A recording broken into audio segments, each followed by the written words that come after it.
हाय, आम्ही दोघेही छान तयार झालो होतो आणि मी माझा आवडता फेवरेट लवी-डवी असा टॉप घातला आणि एक ना छान लूक टेस्ट देऊन आली होती. जर सिलेक्शन झालं तर नक्कीच ते तुमच्यासोबत शेअर करेन.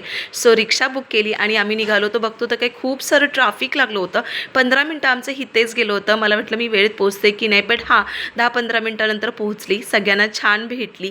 इकडचं ना वाईबच वेगळं असतं. जेव्हा आमची फॅमिली एकत्र येते ना, खूप भारी वाटतं, खूप भारी वाटतं. आणि इथे बघताय केळवणाची छान अशी तयारी केली होती आणि इथे येऊन कळालं की दीपकच्या मावशीच्या मुलीचं सुद्धा केळवण केलं आहे, कारण तिचं सुद्धा लग्न ठरलंय.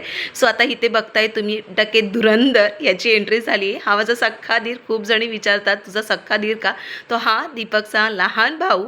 त्याच्यामुळे खूप भारी वाटतं. आमच्या घरातलं लग्न आहे. आता इथे दीपकच्या मावशीची मुलगी, तिचं सुद्धा लग्न आहे आणि इथे मामांचा बड्डे होता, त्यांचं सुद्धा सेलिब्रेशन केक कट करून केलं. दोघांचे असे छान ऑप्शन करून घेतलं होतं. सगळ्या माम्या होत्या, त्यांनी खूप छान छान पदार्थ बनवून आणले होते एकत्र.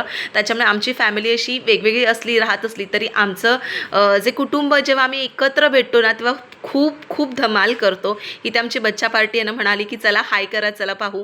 सो सगळे छान आपापल्या स्टाईलने हाय करतात आणि जेवणाची वेळ झाली होती. सगळ्या घरात म्हणजे सगळ्यांच्या घरातून वेगवेगळे पदार्थ बनवून आले होते. भाजी, आमरस, पनीरची भाजी आणि स्टार्टर्स काही होतं, तर ते सुद्धा आम्ही खाल्लं. आणि आता हा जो वेळ असतो ना, आमचा खूप गप्पा गोष्टी मज्जा करायचा असतो आणि मागचे काही 1 वर्षापासून आमच्या घरात खूप सारी लग्न होत आहेत, तर त्यांचेच आम्ही व्हिडिओ पाहून खूप धमाल करत होतो. इथे मागच्या डिसेंबरला माझ्या एका दिराचं लग्न झालं होतं, तर ते सुद्धा आम्ही खूप धमाल केले त्यांच्या लग्नाचे व्हिडिओ. असा होता माझा व्लॉग. आवडला तर नक्की फॉलो करा. चलो बाय.